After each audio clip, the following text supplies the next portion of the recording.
Muy buenas tardes, señoras y señores. Es un placer tenerlos aquí en un podcast más de historias olvidadas en el día de hoy. Hoy es 10 de abril del año 2024. Se terminó los partidos de ida de esta semana de la Liga de Campeones de Europa. Hoy vamos a hablar de esos temas. Ayer, en un gran interesante partido, el Real Madrid se impuso 3-3 ante el Manchester City, empataron. Y eso que el City iba ganando, primero iban 1-0, luego el Real Madrid menos de nada le volteó el partido, pero el City no se rindió y decidió jugarle de tú a tú y se puso de nuevo al frente, 3-2. Y en el último suspiro, en una jugada de media volea, el Real Madrid volvió a empatar el juego.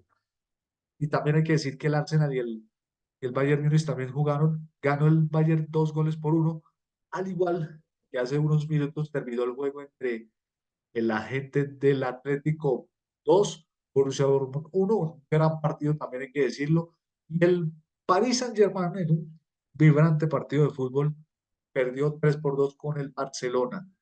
Estos, digamos, fueron los grandes resultados de la jornada del día de hoy. Y hay que decirlo, el día de ayer, pues el Junior de Barranquilla empató 1-1 ante el Universitario de Deportes en Barranquilla. Eh, Tuvo mala suerte el cuadro costeño, pero al final pues logró empatar, pero pues más allá de que Marco Pérez se esté criticado por su falta de puntería. Eh, También vamos a contar un poco la historia, y esas sí se las tengo pendiente, de la historia del fútbol femenino y de este mundial, pues no hemos tenido la posibilidad, pero pues ha sido un proceso bastante complejo, pero hay que mirarlo desde el contexto eh, político y cultural de lo que viene ocurriendo con la Liga Femenina en los últimos meses. Pero hay una noticia que ha salido en los últimos días, o el día de ayer, martes, fue la primera, una negociación que se va a dar entre los miembros de la Asociación de Futbolistas y la División Mayor del Fútbol Colombiano. Solamente estuvo presente el presidente de la DIMAYOR. Hay que contar una anécdota. El lunes, en la asamblea, se iba a votar esa iniciativa y cerca de 32 votos hubo.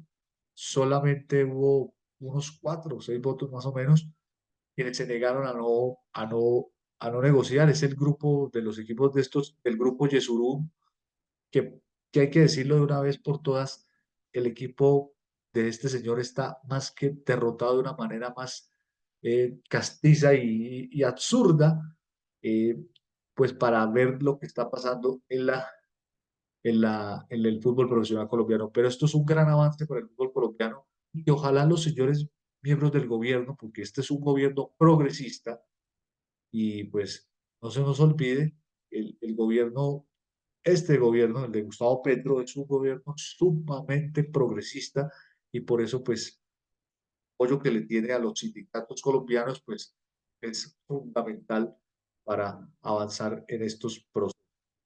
Eh, para seguir hablando un poco más de temas, este acuerdo se hizo al lado de la ministra del Trabajo, Gloria Inés Ramírez, el presidente de la DIMAYOR, el presidente de Acolpulco y el presidente de la CUT, Fabio Arias. Es una muy buena noticia para el fútbol colombiano. Ojalá se llegue a un acuerdo, ojalá se le ponga fin a esta burundanga de problemas que han habido a lo largo de estos últimos días. ¿Por qué? Quiero empezar un poco cuento porque desde hace muchos años ha pasado exactamente lo mismo. Ha pasado lo mismo, y este ha sido uno de los episodios en los cuales el fútbol profesional colombiano pues ha tenido pues una situación absolutamente compleja del por qué no se llega a una negociación colectiva, del por qué eh, eh, él ha tratado, no se ha podido llegar a un acuerdo para que se termine toda esta pelea entre conflictos entre clubes y jugadores que piden salarios muy buenos, pero sabiendo que hay algunos periodistas de esos gangosos de vieja data que no les gusta la idea. ya sabemos lo que ha pasado a lo largo de estos últimos días. También les comentamos también otra historia, por ejemplo, lo de la gravilla del, del estadio del Campín de Bogotá. Pues resulta que el pasado fin de semana pues, se realizó el concierto de la señora G, que va a Karol G, a esos amantes de esa música pop latina. A mí, particularmente a mí no me gusta ese tipo de música, pueden decir lo que quieran, pero, pero es la verdad. Los que amamos la música, los que amamos el estilo de Pastor López, de, del estilo más ochentero, que nos gusta la música vieja, pues somos orgullosos de ese tipo de canciones viejas que les encanta a muchos, a muchos como yo y a muchos de mis padres nos gusta ese tipo de música. Los que recordamos que hace poco, y voy a hacer un poco de memoria, yo sé que este es un programa meramente deportivo, pero hay que recordar un poco con música. Hace 5 años falleció el maestro Pastor López, uno de los herederos de de la música tropical colombiana, uno de los grandes íconos de colombo-venezolanos, pero que se radicó en Colombia, estaba esos años viviendo en su amada Cúcuta del Alma. Por eso, pues, los que recuerdan eso, pues, tristemente, pues, eh, pues, que todo esto ha pasado de los... Bueno, Eh, seguimos hablando de otros temas de fútbol, pero sí ha habido este que ha sido toda una historia toda polémica y bastante absurda para leerle un poco los textos. Esto lo publica el portal losmillonarios.net, donde hay que darle crédito al portal donde ha dado unas informaciones sobre temas de boletería y todo esto, o los gastos de los estadios. Esto por cuenta de un trigo de un periodista que se llama Melquisedec Torres.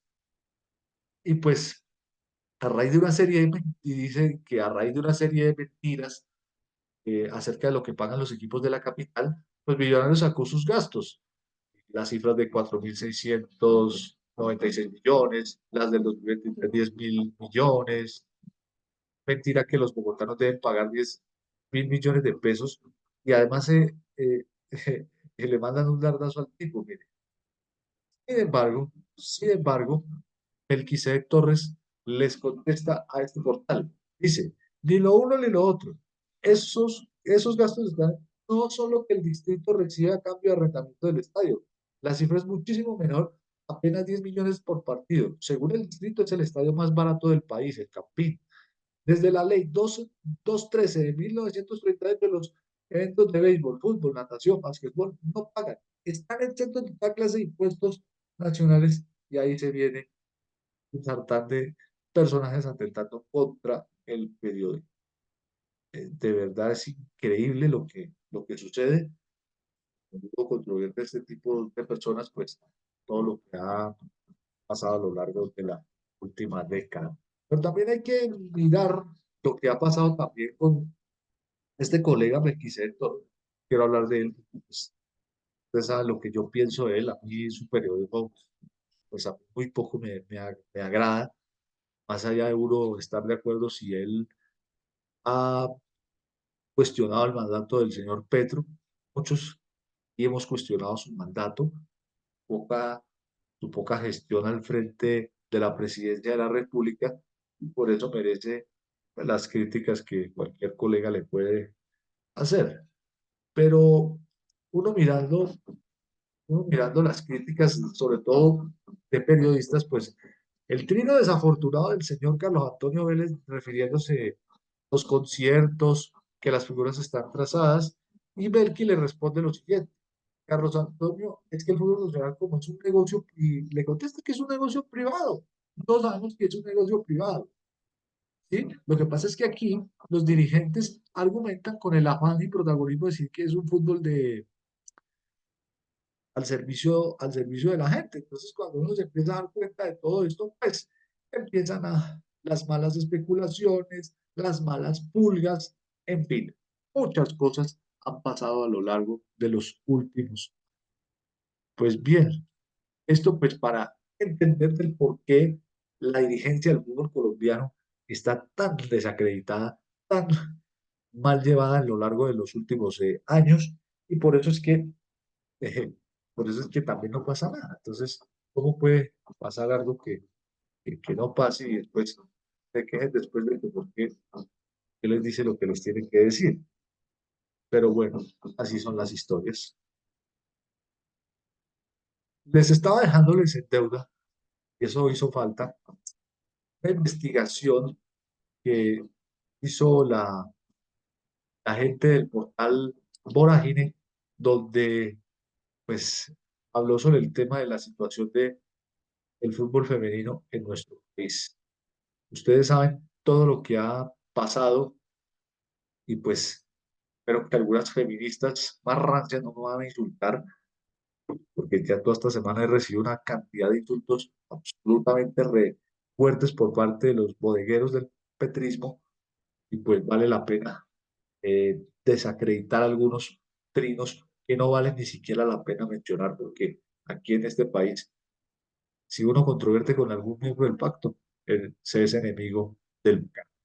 Pues bien, vamos a hablar un poco, este era un tema que les estaba dejándoles pendiente, que es la situación del fútbol profesional femenino. Pues vamos a empezar este podcast, este programa, con una historia que quedó pendiente. El 8M es sobre el fútbol femenino en nuestro país. Es un año de silencios y desigualdades.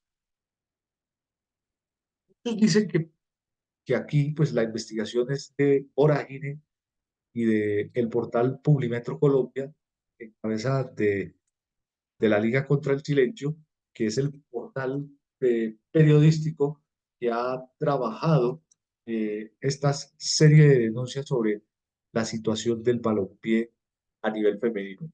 Una gran investigación por parte no solo de Publimetro, Vorágine y el diario Publimetro de Colombia. Entonces, esto pues para entender un poco el contexto, cómo lo vamos. Pues bien, en 2019, pues varias jugadoras colombianas hicieron una rueda de prensa interesante hablando sobre las precarias situaciones en las que tienen que jugar, sin hacer tanta protesta pública, consiguieron un buen resultado que logró tiempo después. Y esas jugadoras que lograron alzar su voz fueron vetadas, aún así pendientes de Liga Femenina, que se ve en condiciones, que lo hemos dicho aquí, unas condiciones absolutamente paupérrimas. Hacia el presidente de la DIMAYOR se, se, se gaguee diciendo que esta es una liga exitosa y que ta, ta, ta, ta, ta. Lo que pasa es que él no lo ha hecho bien y pues, hay que ser sincero, ese tipo no le ha dado buen resultado al fútbol femenino, solamente es machismo, beligerancia y prepotencia de un dirigente deportivo más burdo de lo que pueda haber en el fútbol colombiano. Eh, entonces, mirando la historia, jugadoras como Natalia Gaitán y Isabela Echeverry, quien esa tarde del 7 de marzo del 2019, junto a Melissa Ortiz y otras jugadoras, hablaron para siempre del fútbol, del rumbo que iba a tener el fútbol de nuestro país. Esos se atrevieron a hablar. En esa rueda de prensa hubo evidencias de irregularidades, mejoras de condiciones laborales, contar con pagos de viáticos y gastos logísticos donde recibían indumentarias deportivas decentes, contar con un seguro médico en caso de lesiones o accidentes en el deporte, ¿sí? Esto es ambiguo y las lideresas de esa revuelta de esos derechos también están en una situación bastante chocante con el abandono que les estaba haciendo la liga local y todavía la siguen abandonando. Tan lindas, ¿no? Esas jugadoras, digámoslo así, eh, han logrado hacer historia a lo largo de estos últimos años en un fútbol profesional colombiano tan machista. Sigue siendo para ellos la última prioridad. Ellos lo hacen como un gasto y no como una inversión o una posibilidad de mercadeo que amplíe el portafolio de producto, pero sobre todo darle dinamismo al fútbol.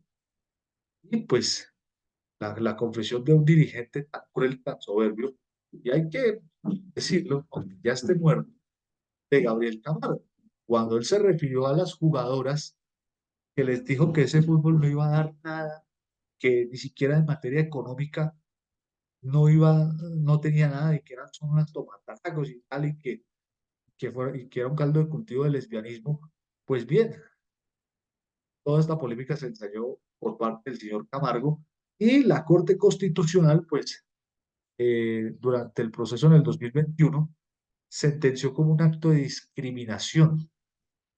Sin embargo, él no fue castigado por la Federación Colombiana de Fútbol, que según los estatutos de la institución de fútbol que rige en nuestro país, el artículo 92 de uno de sus reglamentos dice, dice lo siguiente, para que vayamos ganando un poco de terreno. Dice, el directivo, personal técnico, funcionario administrativo de un club, selección municipal o departamental y general, el oficial u oficial de partido que por cualquier medio ofrezca o reciba recompensa por obtener un resultado determinado en un partido, o mejor, perdón, los artículos de estos de temas de apuestas que les hablaré muy pronto. Pero para continuar un poquito, para no cometer el exabrupto, dice, el que mediante actos, palabras o humille, discrimine o ultraje a una persona o a un grupo de personas en razón de su raza, color de piel, idioma, credo u origen, de forma que atente contra la dignidad humana, será suspendido de 5 a 10 fechas. Además, prohibirá al infractor acceso al estadio, se le impondrá una multa en cuantía de 30 a 50 salarios mínimos legales vigentes. Si el autor de la falta fuera un oficial, le, el importe de la multa será de 50 a 70 salarios mínimos legales vigentes. ¿Sí? Y, y podría ser despedido de su puesto. Aquí, en los estatutos, se debe sancionar a estos personajes, pero no. Aquí la Dimayor se hizo la de las gafas, y al señor Camargo lo multaron con tres asambleas sin venir. Qué gracioso. Pero lo cierto es que en la investigación que se encuentra uno, eh, pues estos vetos, ¿cómo nacieron? Pues a través del caso de Natalia Gaitán, Isabela Echeverry y la señora Melissa Ortiz, al lado de Carlos González Puche, el director de Acolfutro, donde estuvieron parte de estos integrantes, y las jugadoras pues dieron a conocer todo esto, y pues ellas evidenciaron que el entonces técnico de la selección, Felipe Taborda, quien había sido entrenador de las juveniles y de la selección mayor, cobraba plata para convocarlas. ¿Sí? Entonces, para que se dieran cuenta. Y esas denuncias la hizo la misma Liga contra el Silencio en esos años. Imagínense ustedes, una historia de veto bien calculador. Y recuerdo que Álvaro González Alzate ni siquiera dio explicaciones del por qué el señor eh, Taborda seguía ahí. Pero, pero bueno, algún día se sabrá. Lo cierto es que todo esto se dio en una rueda de prensa cuando el señor Álvaro González, quien para muchos, y lo voy a decir yo también, es el hombre más poderoso del fútbol colombiano, le dice a sus integrantes del equipo de que Daniela Montoya y el técnico Abadía, entonces era el asistente, quedaba fuera de la selección, ¿no? O sea, aquí vienen todos estos problemas, y pues esto fue lo que más puede pasar en cualquiera. O sea, lo que vienen son los vetos. También hubo un reconocimiento de todo esto, fue que fue una de las primeras victorias de Daniela Montoya. ¿Saben cuál fue la respuesta de la federación? No ser convocada. Hoy es la capitana de esta selección que logró llegar al Mundial Femenino 2023, pero ella nunca volvió a protestar a pesar de los abusos y malos dirigenciales. Dieron los vetos en silencio para Gaitán, Echeverry, Ortiz, Velázquez, Rincón y Córdoba, y que fueron borradas del equipo nacional, para que no se evidencie lo que está pasando. Ahora, ¿qué tan cierto fue que el apoyo del gobierno fue fundamental? Pues bien, estas denuncias y la presión mediática y política, donde hubo sesiones del trabajo con la entonces vicepresidente Marta Lucía Ramírez y los entonces ministros del Deporte y Trabajo de ese momento, pues iban a cambiar las cosas en público, pero en privado les exigió resultados si es que querían hacer cambios. En ese entonces, y voy a comentar un poco la historia, en los Panamericanos del 2019 en Lima, la selección Colombia le gana su medalla de oro. Era una de las primeras medallas doradas de cualquier deporte en conjunto en la historia de Colombia, en los Juegos Panamericanos. Un gran triunfo para esta selección femenina. Pero resulta, el presidente Ramón Yesurún estaba en las tribunas del estadio ese 9 de agosto del 2019, cuando la selección derrotó a la Argentina por penales. ¿Saben qué hizo? No bajó ni a felicitarlas. Y según dicen algunos colegas, ese directivo estaba bastante berriocho porque ese resultado les daba razón a ellas.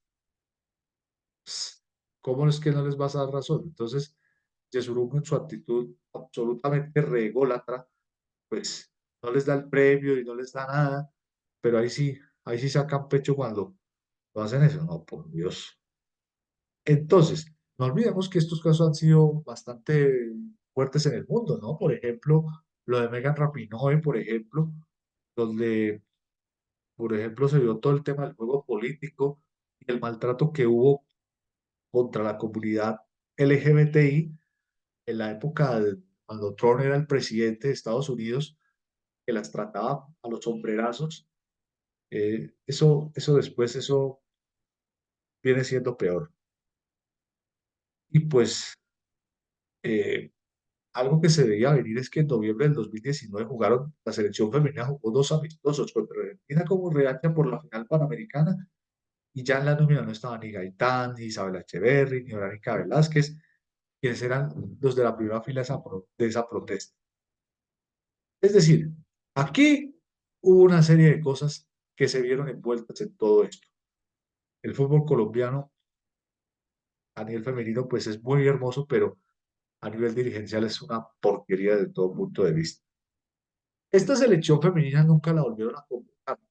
La explicación que se daba, que fue por la pandemia, pero pues, ¿cómo no puede hacer eso? Entonces, si los equipos masculinos sí jugaban, entonces, ¿por qué las jugadoras femeninas no podían jugar?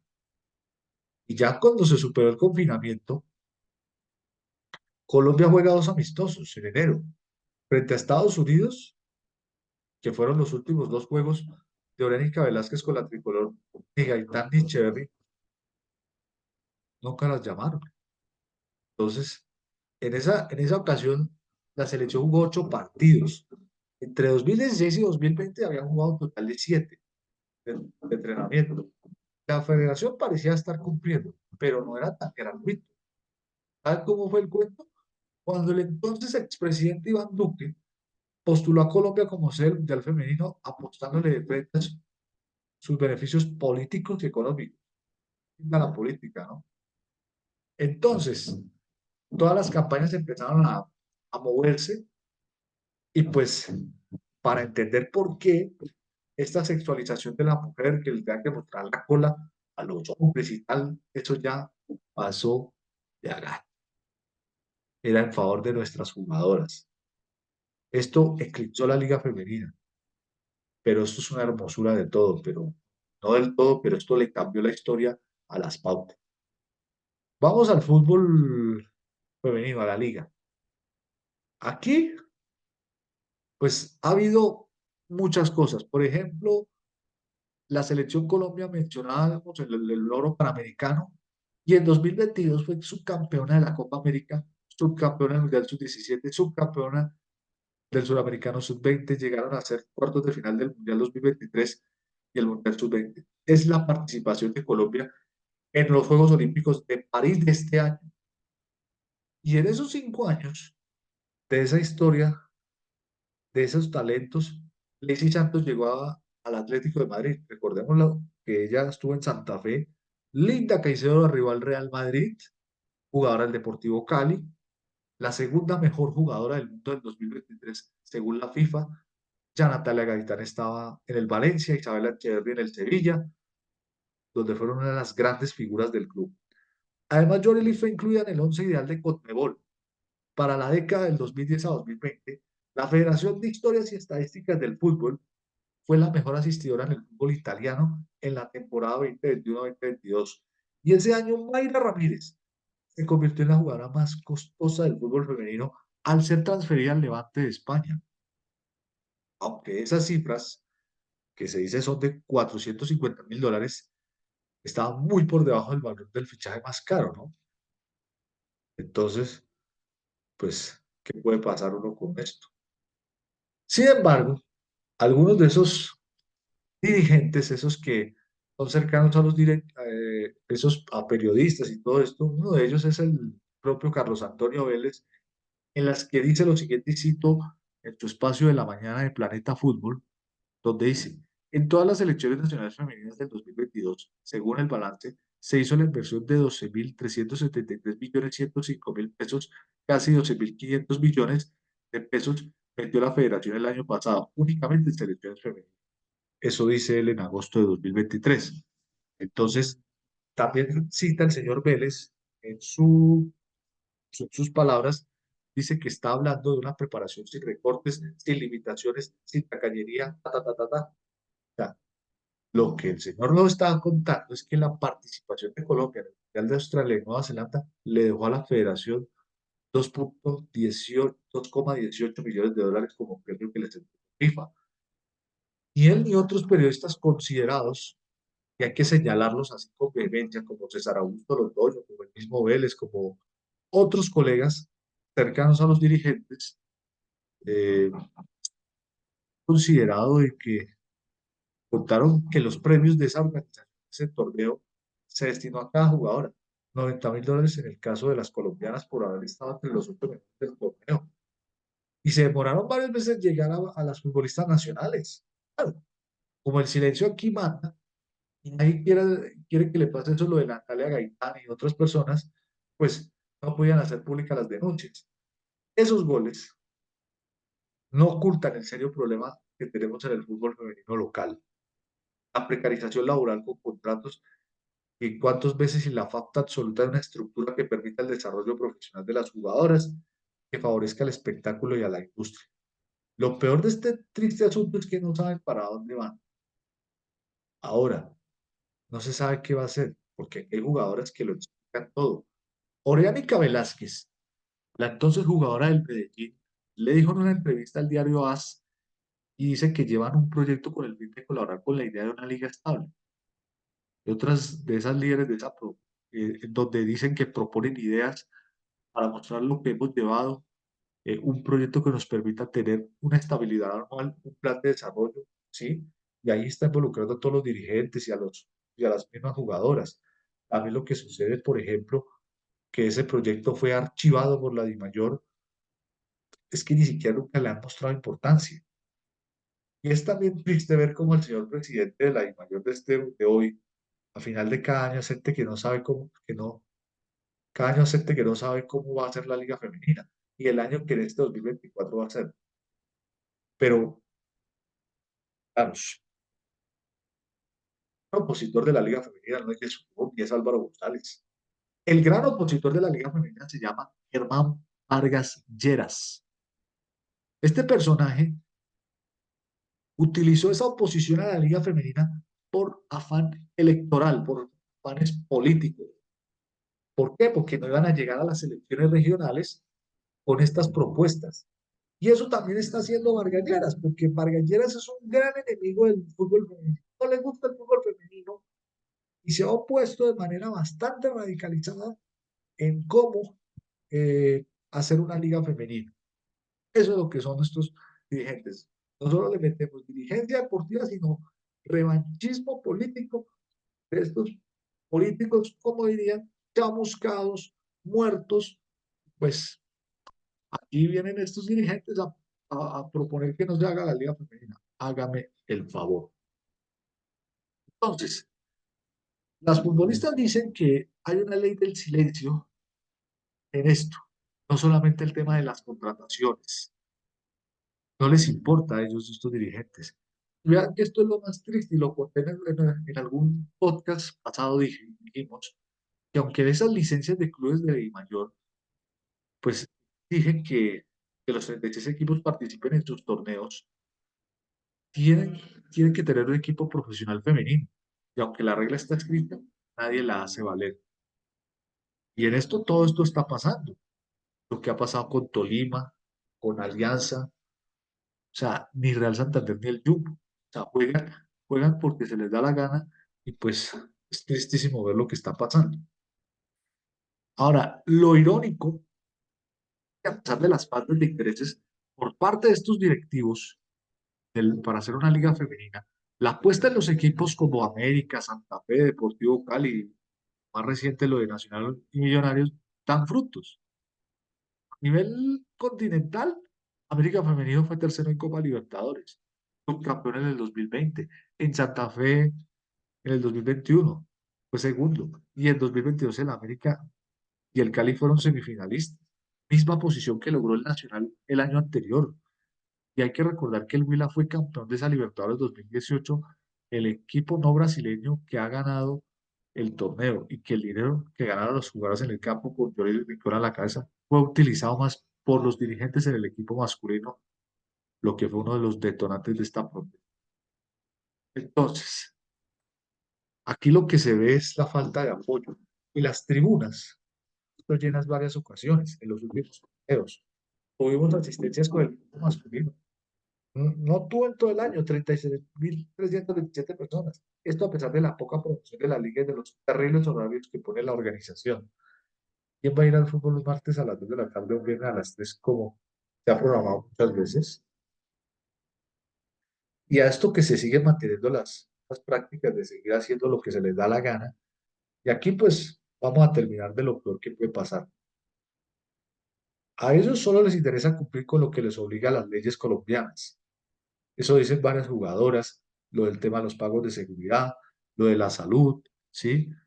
Pero lo más triste de todo es que si Yesurún quería, pues que le ofrecieran 22.000 millones para hacer la liga femenina, para completar los 30.000, no era para hacerla, era para robarse la platica, para invertirla en otras cosas que no valían ni siquiera la pena.